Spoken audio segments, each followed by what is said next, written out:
All right, we'll just let the energy rise in the room, right? Just I'm like, woo, feeling elated. We got the buzz of the bees going on. Yeah, cool.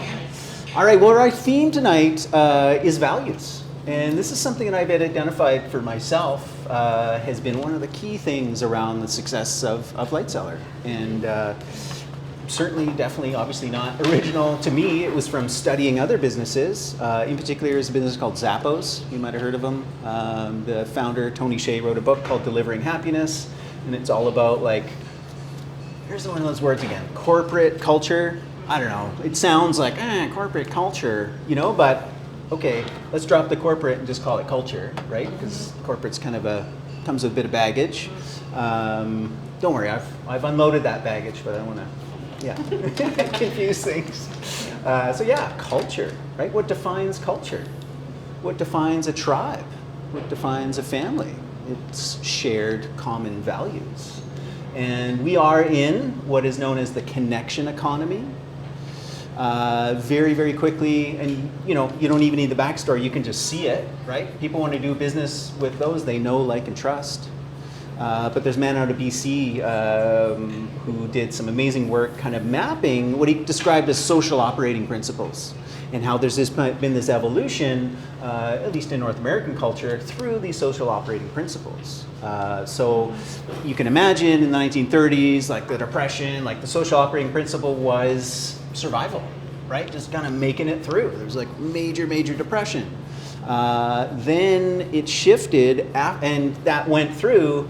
It was probably residual from, you know, the First World War into the Great Depression, and then even through the Second World War. And after that, what came out of it, there was a shift, a paradigm shift in people's consciousness from the effects of the war. That, you know, what's really important is family. You know, and that was like the main social operating principle. And you think about the time of like the 1950s, the 1960s, America, you know, kind of typified that way. We had like the Wonder Years, and we had the Brady Bunch, and we had all this kind of like the American dream, you know, like do well for your family and get the house and the yard and the dog and the kids and, you know, like that kind of thing. And then I guess that bubble popped, didn't it? Or it shifted. We're still chasing it, yeah. That's not a dream to give up on, you know, like family is good, right? So it shifted for a number of decades to money, right? Like that was the main driver. Okay, now we're into like the 70s and the glam and the 80s and the Coke and the corporate power and, you know, like.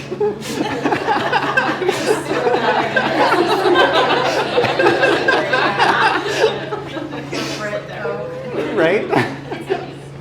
So in general, but then 2008, and we know, like, you know, like the money is the kind of like, if you get a good job to be well paid, you know, like that's it, that's all you need. You'll get a nice package to retire, and well, there's another bubble that bursts, right? And specifically 2008, if you were trying to like pick a point, the financial, you know, collapse or whatever you want to call it, where people lost a lot of money, you know, who had invested their kind of hopes and dreams in that, and I was like, oh, okay, yeah, there's something more. And so what is being described now is the connection economy. Again, people want to do business where they know, like, and trust. We're done with, you know, the kind of the faceless corporations, you know, extracting maximum profit from communities. There's a movement from Wall Street to Main Street. There's a relocalization, and it's a beautiful thing. And you know, I'm certainly a part of that, you're a part of that, can be a part of that. So in the connection economy, again, I think it focuses around values. Now, I can't remember in December, it doesn't really matter, if we talked a lot about purpose, having like a purpose, a mission to your business, absolutely critical. We're not going to go into that today. Maybe that's another topic for another day, but we'll talk about values as a foundation. And it might seem a little funny just as a solopreneur, if you are just a one-person show, to kind of define them and live them, but there's a lot of benefit to it because it's going to attract the right type of person, your people, your tribe, who have those common shared values. They're intrinsically, motivating, fulfilling, to live by your values and to be true to your values, regardless of what comes up, in hard times and bad times. Like it's fulfilling. So to have that as a core feels really good. And yeah, especially if you are looking to grow as an organization, to have more than just one person beyond yourself as a team, and many of you already have that, even just in terms of like arm distance, like, partnerships or contractors, that kind of thing. Having that kind of explicit for yourself and for them just makes it all the better. And okay, here's another kind of topic. Have you ever heard like corporations are people or persons? They're like defined as a person. Yeah, that always annoyed me too. Just like, how can they be? So I've shifted. They're a living entity. Like this place, it's incorporated, but put that aside, it's a living entity. And how I relate to that on a kind of day-to-day level, and I think I might have shared this last time, this idea of like when you first create your business, it's your baby, right? And it's you, it's on you, right? Like you are that parent, and if you're a parent, you know exactly what I mean. And if you're not a parent, it's like hard to imagine, like, the sole responsibility of this living being in every single moment is up to you. And so it is with your business. But as it grows, right, somebody else comes in, takes a little babysitting, takes on a shift or two, helps out. And then as it grows, it begins to take on its own personality. And I'm a big fan of business plans. No, I'm not actually. Yeah. I'm into planning, but when does anything ever going according to plan, right? And especially in like the format. So again, I've been in business, let's say close to 20 years. In that entire time, I've written 2 business plans in the kind of conventional like format. One was, well, they're both like, or actually no, one was bank related to get a loan, right? It's just, okay. I just feel so soulless, like fill in the blanks, get the template, here's what you want, right? Let's get to the money. And then another one was to be a part of a mentorship training program, and I was like, okay, here it is, but it's not that I don't like planning, it's just I hate that format, and there's other ways to do it. And again, when does anything ever go according to plan? You could map it out down to the detail, this and that, and then you step out in the world and whoosh, like chance happens, magic happens. And I also really want to, hold space for something more amazing, magical than I could ever dream of, right? If I can vision maybe more of a feeling. I'm more kind of like, yeah, how some people are really like visual, they see. My mom actually, she's got aphantasia. I don't know if you ever heard of this. Like she can't visualize. Yeah. I was like, close your eyes, imagine you're on a beach.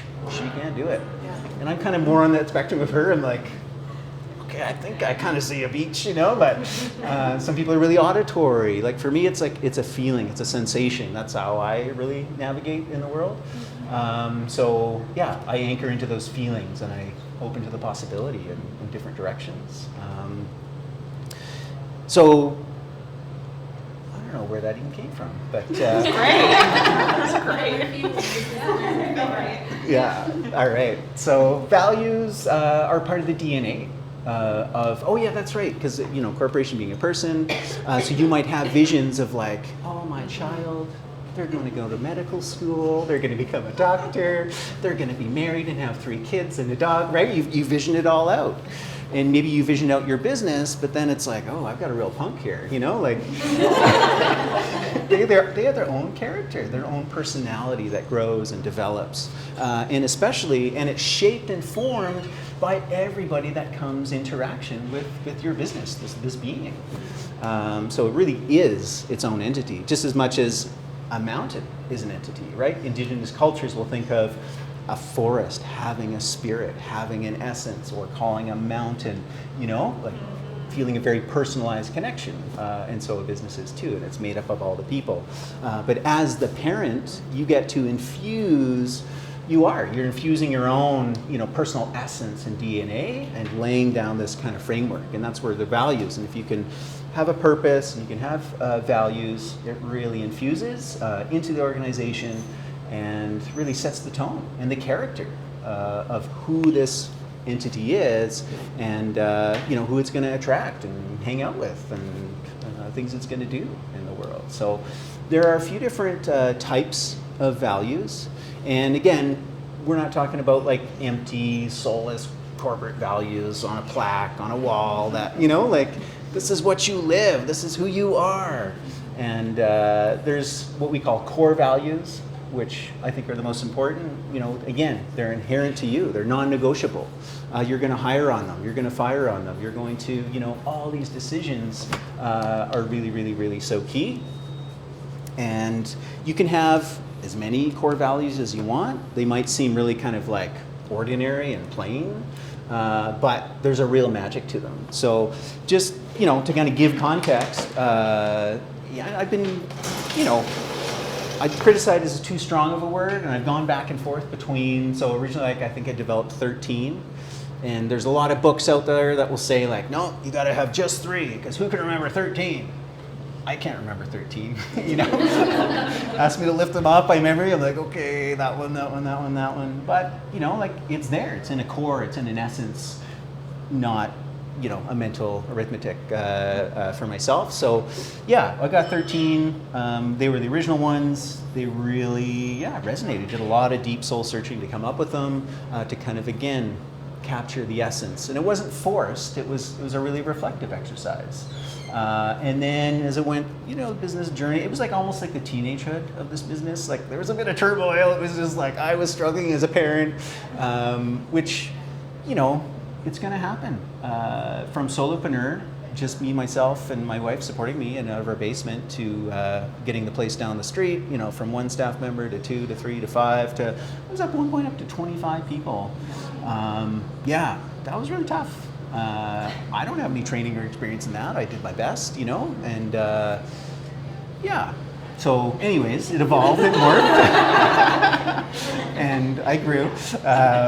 And so then the values changed. We tried to reduce it down to 3. Long story short, we brought it back to 13. Because it was like an old piece of paper that was like somewhere in the building that someone saw and like going like, whoa, what are those? Like that really speaks to me. But like, no, but we got these 3 that are really easy to memorize. And, so we came back, and I'm not here to try and like, oh, this is all about, it's not about this. This is about this place and what it is, but, what is it for you? I just wanted to give an example. And of course, it might just seem, fairly kind of plain and Jane, like be dedicated and accountable. Like I could walk through each of those and like, why does that mean what it means for this place? And I've had conversations with the staff and, brought in their reflections. So be empowered, take initiative, be creative, be in service to others, be light of heart, be humble, be grateful and express gratitude, cultivate relationships with respect, integrity, and clear communication, enthusiastically live a magically inspired life, nourish a state of health and wellness, cultivate wisdom, and engage in the path of knowledge, have fun and be playful, be present as your authentic self.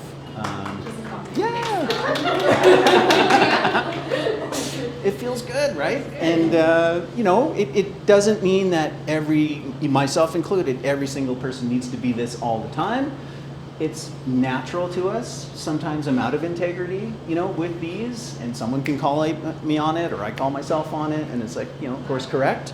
But yeah, it's a good kind of beacon. And again, I'm using staff mostly as the reflection of this. So, hiring and firing is really important, who just naturally lives this and who's like, I can point to clear examples where it didn't work because of, 1, 2, or 3 or more of them. But then on a kind of a more outward facing, as you're building community, as you're building tribe around your business, like whether these are, clearly spoken and written on a list somewhere. I mean, you guys have never seen this, right? But it's emanated, in that sense, and people feel that, right? Yeah, and again, it's self-fulfilling when you can be true to your values, live your values, regardless of whether it's quote unquote good for business. And growing into them is a good thing. So that would be described as core values. There's also different types of values. There are things like permission to play values. Like I would say, I mean, it could be one, but like, honesty, do not steal. I mean, do we really need to have that conversation? Like, maybe. But not here. I would expect everybody to kind of be on that in that sense. So there, you can have permission to play values, minimum behavioral standards for the organization, for yourself. And there may be times you'll be challenged in your own business. I've watched and I've experienced myself, right? Things happen in the world. Maybe a product goes sideways. Maybe advice that you once gave turns out to be, not so effective, right? Do you hold true to your values of, hey, if I'm going to be clear and transparent, because that's one of my values, am I communicating that to the world? I might get hated on, I might lose some customers, I might, X, Y, and Z, but it's really important for my own sense of self, integrity, and integrity of the business to move through it in this way, and that provides you that foundation. There could be aspiring values. You're like, yeah, I really, really love this, but it's maybe just not quite who you are yet. So it's okay to kind of recognize and call it out of like, yeah, would love to be and have that, but we're not quite there yet. We're at this level, this foundation. And then another one I came across, which I found really interesting in my own self-reflection, were accidental values. So things that I valued but weren't serving me, right? So how about clear, direct communication, or, well, the inverse of that was actually I had a high value for non-conflict, which as a manager was holding me back, right? Because it's like, oh, I don't want to create conflict and bring stuff up, between us. And I was unknowingly holding that value, and it was hurting me, it was hurting the business, it was hurting staff, so just recognizing, calling it out. It's like, okay, great. That's something in the past. That's a tendency. I brought that forward. I'm making that a part of our culture here, and we need to move beyond it. So, any thoughts, questions on that? I'll just share a couple of maybe ideas of, identifying core values. Are they universal, and can they apply to everyone in your organization? And again, that's maybe more team related. Can they be embodied? Does it invoke a feeling or inspire action? And maybe I can send this list, as a follow-up. Another one, if you woke up tomorrow with enough money to retire for the rest of your life, would you continue to hold these core values, right? If yes, all these questions, they actually are core. Can you envision these values being as valid 100 years from now as they are today? Who knows? You might be creating a brand that's going to live well beyond your life. Right? Yes, totally. Right? So is it going to be equally relevant, when you're gone? Because again, what's going to carry the organization forward? What's going to steer it? Well, you're going to have a mission, you're going to have a purpose, and you're going to have some values like instilled into the DNA of it. Would you want the organization to continue to hold these values even if at some point they became a competitive disadvantage? Yeah, right? If you were to start a new organization tomorrow in a different line of work, would you build the core values into the newer organization regardless of the activities, right? Like this could apply to anything. Zappos is an online shoe retailer, that was bought by Amazon. Not a super glamorous business, but they created an amazing culture based upon the values that they have. So, yeah. So a lot of that came out of, again, my own work, just growing and developing the business. And I'll cut some sections from a course I created for Wild Rose College, Business for Herbalists, and trying to communicate